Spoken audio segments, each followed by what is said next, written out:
La lluvia de esa noche no se parecía a nada que Noé hubiera visto en años.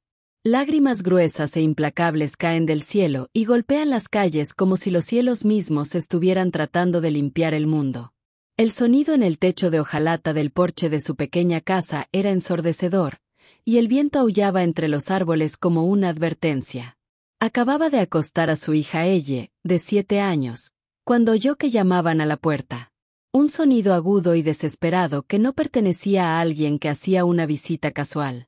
Noah se ajustó aún más la sudadera con capucha para protegerse del frío, abrió la puerta y se quedó paralizado. Allí estaban 2 muchachas idénticas, con el pelo pegado a la cara y los vestidos adheridos a sus cuerpos temblorosos. Parecían tener unos 16, tal vez 17 años, y se abrazaban para darse calor. Por un instante, Noé no pudo hacer más que mirar fijamente, mientras el agua de lluvia salpicaba a sus pies y sus pálidos labios temblaban como si hubieran corrido kilómetros a través de la tormenta. En sus ojos había algo más que frío. Era miedo.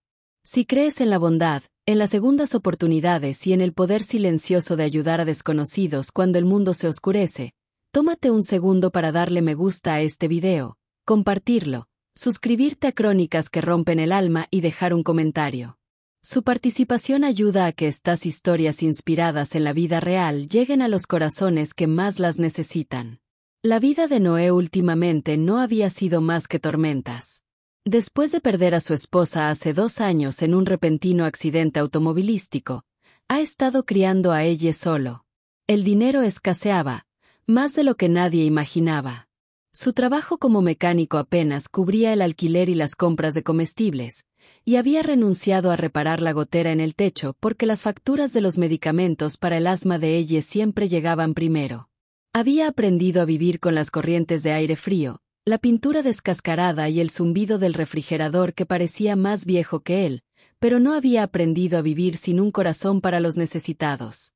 Así que, sin dudarlo, se hizo a un lado y condujo a las niñas hacia el cálido resplandor de la pequeña sala de estar, ignorando el charco de agua que se formaba en su alfombra gastada. Al principio no hablaron, solo se miraron nerviosos. Sus expresiones idénticas eran una extraña mezcla de alivio y renuencia, como si no estuvieran seguros de si entrar era la decisión correcta. Mientras estaban de pie, empapados, junto al sofá, Noah notó los cortes en sus manos y las manchas de suciedad en sus brazos.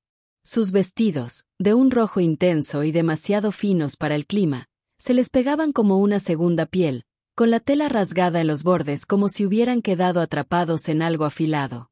Les trajo toallas y los suéteres más grandes que pudo encontrar de sus cajones y de ella. Ella se asomó desde su dormitorio, con los ojos muy abiertos al ver a los extraños. Con su vocecita confiada preguntó quiénes eran. Noé deseaba tener una respuesta. Las gemelas finalmente hablaron, sus voces temblorosas mientras se presentaban como Anna y Grace.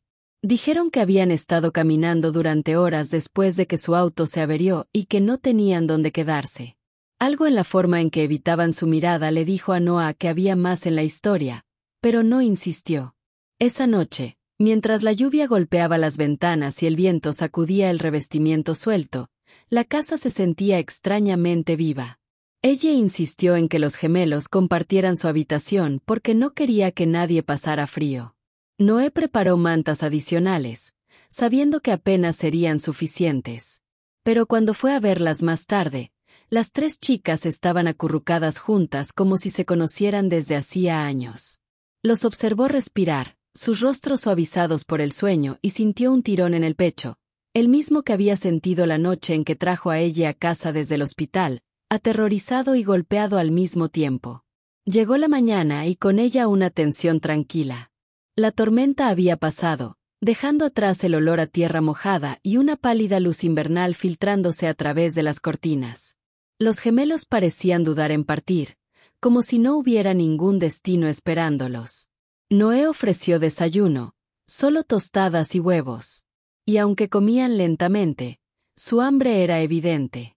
Ella charlaba alegremente, haciéndoles preguntas que ellos respondían en su mayoría con pequeñas sonrisas. Pero cuando Noé preguntó si querían que les ayudara a arreglar el coche o que llamaran a alguien, El tenedor de Anna se congeló a mitad de camino hacia su boca. Los ojos de Grace se posaron en sus hermanas y algo tácito pasó entre ellas. Dijeron que lo resolverían y cambiaron de tema. Durante las siguientes horas, Noé se dio cuenta de pequeñas cosas. Cómo se estremecieron los gemelos ante los ruidos repentinos. Cómo parecían escanear la habitación antes de hablar. Cómo se iluminaron sus ojos cuando ella mencionó su hogar, pero se apagaron nuevamente cuando habló de su madre. Nunca pidieron dinero, pero tampoco ofrecieron mucho sobre sí mismos. Y, sin embargo, cuando ella derramó jugo accidentalmente sobre su vestido, ambas hermanas saltaron a ayudarla a limpiarlo, mimándola como hermanas mayores protectoras. Había en ellos una dulzura que no coincidía con el cansancio en sus ojos. A media tarde, Noé decidió que no podía dejarlos marcharse sin saber que estarían a salvo. Los convenció de quedarse otra noche, diciendo que las carreteras todavía estaban demasiado mojadas y eran peligrosas. Esa noche, mientras las niñas jugaban a un juego de mesa en el suelo de la sala, Noah salió silenciosamente a tomar un poco de aire. La tormenta había dejado el barrio en silencio, pero un todoterreno negro estaba estacionado en la esquina, con el motor en marcha. Las ventanas tintadas hacían imposible ver el interior, pero algo en su quietud hizo sonar las alarmas en su mente. Unos momentos después, el todoterreno se alejó, con sus neumáticos silbando sobre el pavimento mojado. Cuando Noé regresó adentro, los gemelos estaban susurrando, sus caras pálidas. La verdad salió a la luz a la mañana siguiente en fragmentos. Grace admitió que no habían contado la historia completa. Su madre estaba viva y los buscaba con mucha ilusión, pero no de la forma que Noé esperaba. Habían huido de una mansión, de una vida de puertas vigiladas y personal que apenas les hablaba, de una mujer cuya riqueza solo era igualada por su ausencia. Decían que era millonaria, pero no del tipo que se sienta en casa a disfrutar de su fortuna. Ella siempre estaba fuera por negocios, buscando negocios más grandes, y cuando estaba cerca, su presencia era más fría que la lluvia bajo la que habían estado.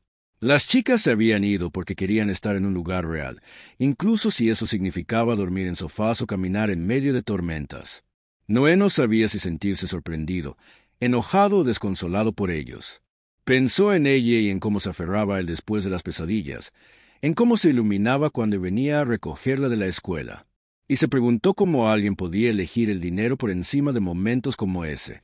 Pero también sabía lo que significaba estar desesperado por algo que no se tenía. Seguridad, amor, un lugar donde perteneces.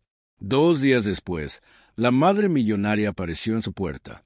Era alta, elegante y vestía ropa que parecía sacada directamente de una pasarela. Su coche, el mismo todoterreno negro que no había visto, brillaba en la entrada. Ella no tocó ni siquiera se anunció, y cuando los gemelos la vieron, sus hombros se pusieron rígidos. Noé observó cómo los ojos de la mujer recorrían su humilde casa, la pintura descascarada de los muebles de segunda mano, y se preparó para el juicio. Pero en cambio su mirada se suavizó cuando vio a sus hijas. La conversación que siguió fue tranquila, tensa y llena de pausas. Pero al final, Anna y Grace abrazaron a su madre con lágrimas en los ojos.